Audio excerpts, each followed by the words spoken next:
to this week of Shatter with Dr. J. I'm your host, Dr. J, and I am super excited for this special episode.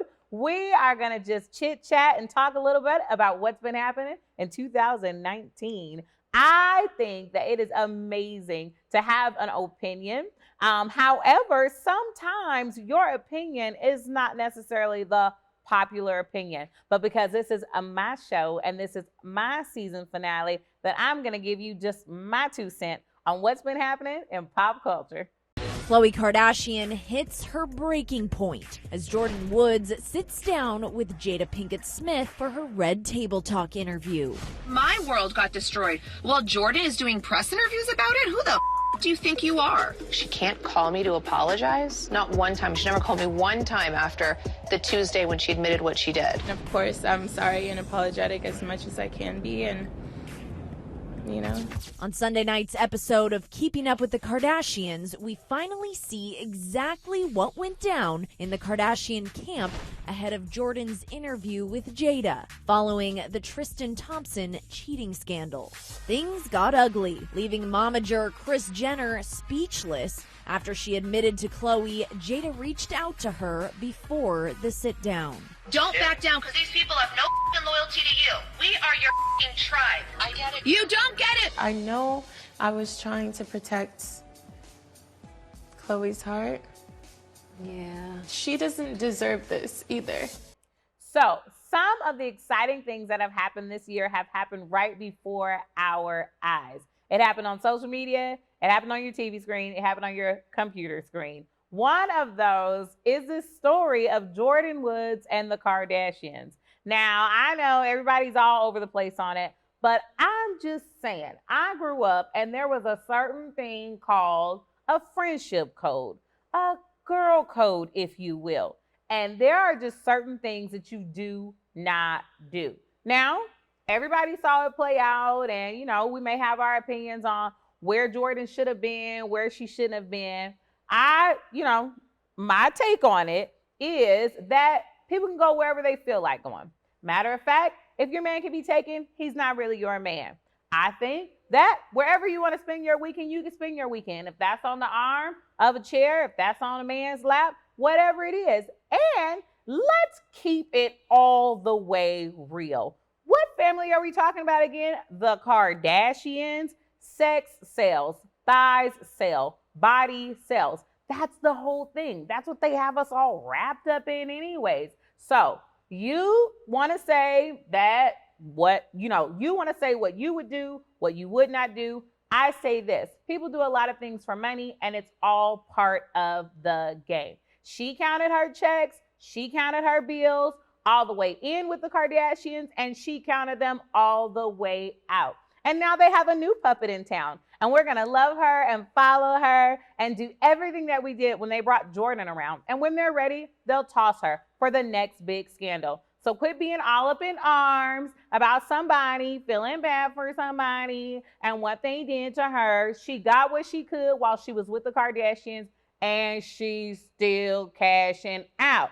So I say, Jordyn, do your thing, girl. Sit on laps how you want to. And whatever relationships that you're in, however they play out, that's up to you. I think that we are really willing to throw people out the window. If it's a real relationship that you have with a friend, you don't throw a friend out for a man or what you think happened. If it really is purpose driven, you have conversations, you get over it, and you move on. But I think as far as we're concerned, society from the outside looking in, everybody won, and I'm not feeling bad for not near one of them. But hey, who am I? That's just what I think.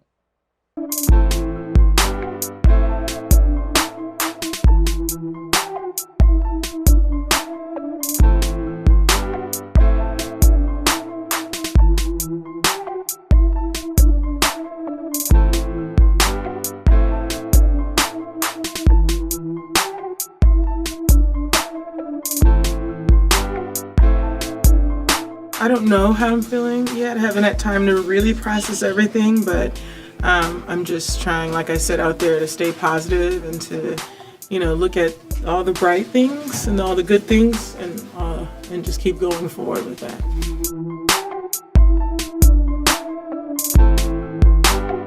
Because he took a point from me, and after he alleged that I was cheating and I wasn't cheating, and then I had a good conversation with him, and I said, listen, you know my character, you know me really well, like you know that I don't even call for on-court coach, I don't even do that. And he's like, you know what, I understand. He's like, you're I don't know if he said you're right, but he understood. He's like, yeah, I get what you're saying.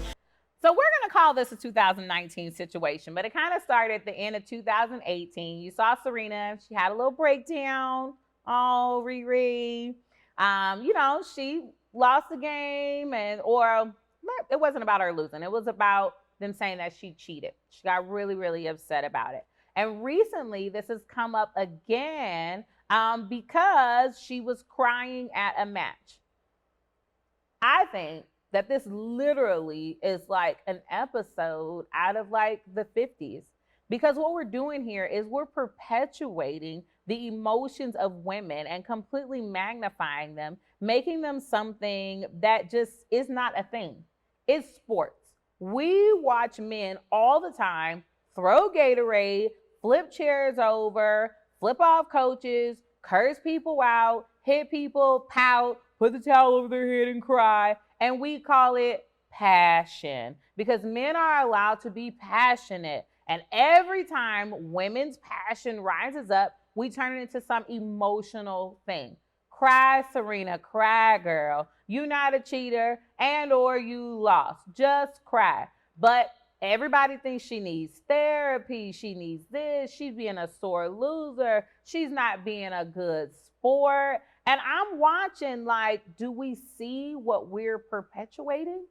Like we literally are taking women back 50 years and we're making something a thing that's not actually a thing. So pick a side if you will, but I want you to think, how much are you really enforcing these stereotypes where we accept certain things from men that we would not accept from a woman, or that we would take from a woman and label it as something else? We are all humans. We all get passionate. And so the next time your little girl throws a tantrum, the next time you see a woman who cries in a boardroom, the next time we get disappointed or heartbroken, let's not make it about a woman being emotional. Let's make it about passion. The same grace we give to men, that everything bubbles up and before you know it, you're in this whirlwind in your head and you sometimes make bad decisions, or you sometimes just are yourself, a human. Let's not take it and put these stereotypes and put these expectations that are unfair, that make women have to mask what they're really feeling and then turn into something that really does need therapy because it gets all bottled up. So let women be women, let men be men. And when there's no distinction between the two, let passion be passion. Cry, girl, cry. These old days, I don't feel that much. Just listen to that voice. Isn't it neat? Darling, when you smile, it's like the rain dries out. The selection is complete. Disney has a new princess and her name is Halle Bailey. As some praise the bold move, others criticizing the pick online, questioning whether a black woman could portray the fictional red-headed princess. The hashtag #NotMyAriel quickly trending on Twitter, Bailey's skin color front and center. Some tweeting, this isn't about racism, we just want an Ariel that looks like the Ariel we love. And stop ruining the classics. I think that most of the pushback has come from those dark pockets of social media where people want to be antagonistic or they want to see people arguing or to just take away from this really beautiful moment. But overwhelmingly, people are excited. Celebrities like Mariah Carey and Zendaya coming to Bailey's defense, joining the outpouring of support on social media. Disney, the parent company of ABC News, also owns the Freeform channel who came to Bailey's defense, tweeting a tongue-in-cheek letter addressed to the poor, unfortunate souls, reminding them that the character of Ariel is a work of fiction. So this year, we found out that we have a new Little Mermaid coming. Oh, Little Mermaid.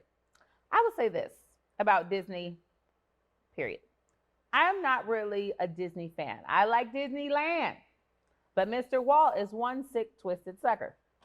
I believe that all of these Disney movies have like a racism, sexism. I mean, every ism that could be is present in a Disney movie.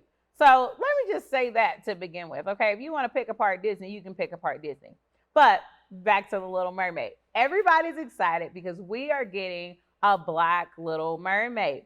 Come on, Haley Bailey, get it, girl. We got Miss Haley Bailey, who's going to be starring as the new Little Mermaid. And of course, people are what? Up in arms. Why do you need a black Little Mermaid? Why do you have to mess with Little Mermaid? And then, black people, they like, we want a new movie. Well, we see how that worked out with you last time. Last time, they got your little black princess. They done made a slave girl back in there. She cooking in a hot kitchen. I mean, like we in the back of Popeyes. Then they only let her be a princess for 20 minutes of the movie anyway, because then she turned into a daggone animal. I mean, come on, y'all. So hopefully we're going to do better with the remake, and they won't make us turn into an animal and be a princess for just a few seconds. Who puts green on a princess anyway? What girl favorite color is green?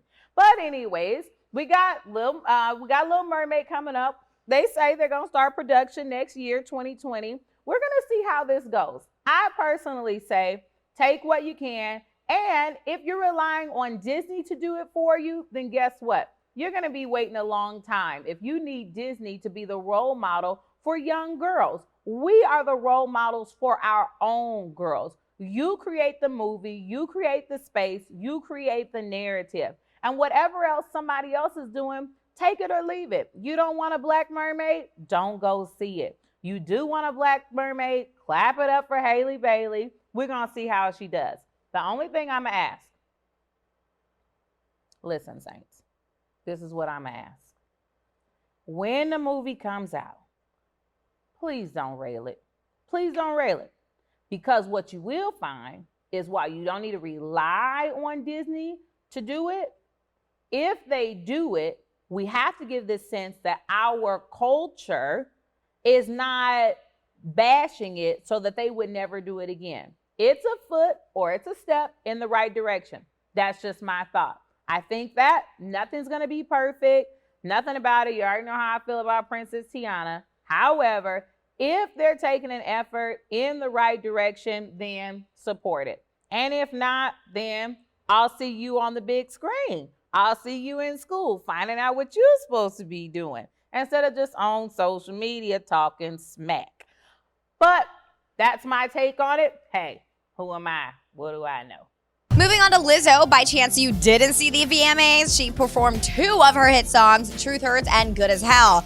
She and her booty absolutely killed it. Seriously, there was a giant ass balloon on stage, like an ass balloon. So 2019 also brought us a new artist on the scene, at least new to me. And so we got our girl Lizzo. I will say that the first performance that I saw, I was a little taken aback, as in the booty back. While she had a big booty bouncing in the back, clap, clap. And, as I watched the performance, I kind of got what she was going for. Now, what my concern, though, is the body shaming that's come with it. I literally cannot believe that we have so much to say about a woman who's pursuing what she feels that she's called to, who's making it big on the scene, and all we can talk about is her body and the size of her body. We let Beyonce get out here and whatever she feels like, and I don't care, Beehive, okay, okay. When she writes you a check for being on her hive, then you can get on my hide. But as of now, she's been on Sway, and I'm not impressed. I don't want to see her dancing around and twerking any more than I want to see anybody else dancing around and twerking. It's a part of their craft. It's a part of their artistry. And so I'm just not sure when we got to the point where we would actually take a woman's body and make it the target of our own personal opinion. And that's the part where I'm kind of like, take it or leave it. But at what point do we feel so comfortable as a society that we literally can dictate the pounds or the shape and what we dress it in? I'm concerned. Because I'm like, if you don't want for somebody to be a bad role model for your daughter, dressing a thong, twerking in public in front of thousands of people, cool. But why does it matter how much pounds are twerking in that thong? Some of the things that people have said are, healthy lifestyle, different things like that. I'm all about a healthy lifestyle. I'm somewhere in the middle with my LBs, you know what I mean? I'm not olive oil, but I ain't Monique on Precious either. And I'm just saying, like, if you are looking from the outside in, you can never really know what the actual health of somebody's body is. I know skinny people who probably way more pre-diabetic than me. And then I know people that are bigger than me that stay active, stay in the gym, and keep it pretty good with their diet. I just think that as women, I think that as a society, we've got to gain some depth. Like, come on, how shallow are we really where we accept people and how they present themselves based off of what we like and our personal preference is?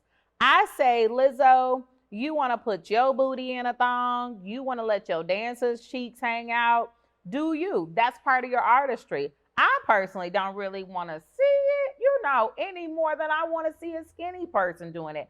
But what I'm saying is, what is the difference?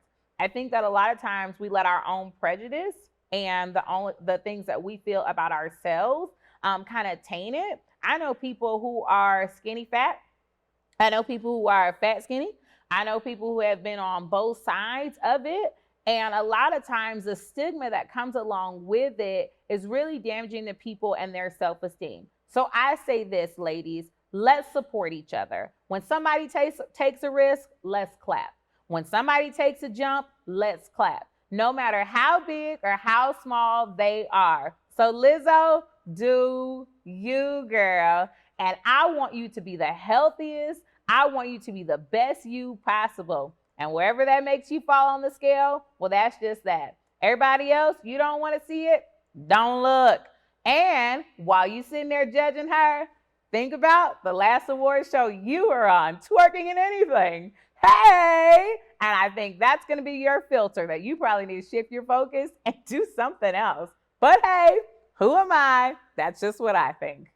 So that's it, ladies, for our season finale. I have so enjoyed this season, getting to know you through your comments, through your feedback, and even when I get to see you live, you guys letting me know what you think of the show. This week's episode was all about, hey, what do I know? Who am I? But I seriously want you to continue with me on this journey to who are you and what do you know? And I want you to be confident in the fact that you are somebody important, that you know a lot of powerful things, and you were made to destroy the limits. Hopefully, throughout this season, you've gotten some important information. You've had some challenging questions that you have to ask yourself. And not just that, but you've actually progressed forward. This show is all about shattering the limits, but not by yourself, doing it together.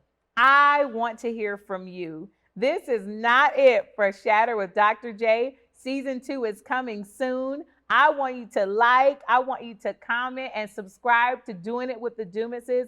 Let's continue on this journey. I want to see you win, girl, win. And until we see each other again, keep on destroying the limits.